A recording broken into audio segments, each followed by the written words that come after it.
আপনি প্রায়ই কমপ্লেন করে থাকেন আপনার দিন ভালো যাচ্ছে না। আপনিও বলে থাকেন আপনাকে কেউ পছন্দ করে না, না বাসায়, না বন্ধুরা, না অফিসে, না হলো আপনার কলেজে। এরকমটা কেন হচ্ছে আপনি জানেন? এরকমটা যে হচ্ছে এটা নিয়ে আপনি কি বিশ্লেষণ করেছেন? আপনার এটা নিয়ে বিশ্লেষণ করা উচিত।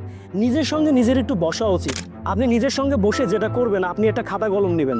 খাতা কলম নিয়ে আপনি সেখানে প্রথম লিখবেন কেন আপনাকে লোকজন পছন্দ করছে কম, বাসা বলুন, বাহিরে বলুন।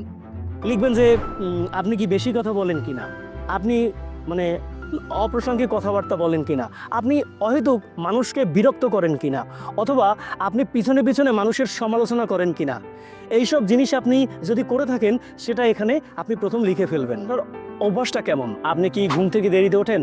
আপনি কি কোনো কাজই করেন না? আপনি কি একটু অলস প্রকৃতির কিনা সেটা এখানে লিখে ফেলবেন। তাহলে আপনি কয়টা পয়েন্ট পেলেন? প্রথম হলো গিয়ে আপনার কথাবার্তা কেউ কষ্ট পাচ্ছে কিনা, বেশি বলছেন কিনা। দ্বিতীয়ত হলো গিয়ে আপনি অলস কিনা। এরপর হলো আপনার কমিটমেন্ট কেমন, আপনার কমিটমেন্ট ঠিক থাকে কিনা। আপনি যে কমিটমেন্ট সবাইকে করেন সেই কমিটমেন্ট অনুযায়ী সেটা রক্ষা করতে পারেন কিনা।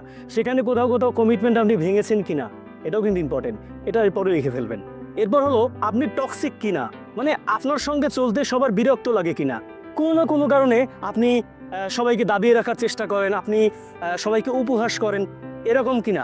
আপনার কাছে যেতে অনেকে অপছন্দ করে কিনা, যে না ওর কাছে গেলেই ও আমাকে একটা পচানি দিবে, এটাও আপনি লিখে ফেলবেন। এরকম যখন 3-4টা পয়েন্ট আপনার হাতে হবে, তারপর এখানে যদি আপনি সবকটা নেগেটিভ মার্কিং পেয়ে যান যে হ্যাঁ আমি আসলে এই ঝামেলাগুলো করি, ওটা নিয়ে আপনার কাজ করতে হবে।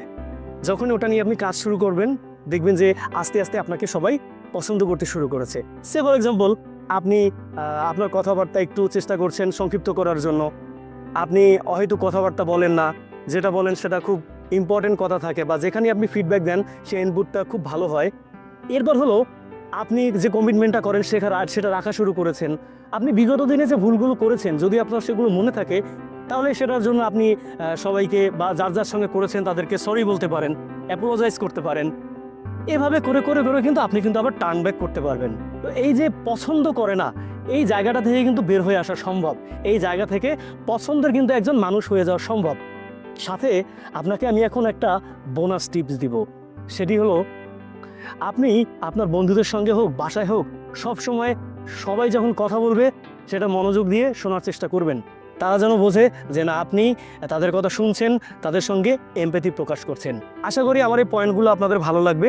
এটা নিয়ে কাজ করলে আস্তে আস্তে আপনি ইমপ্রুভ করতে পারবেন।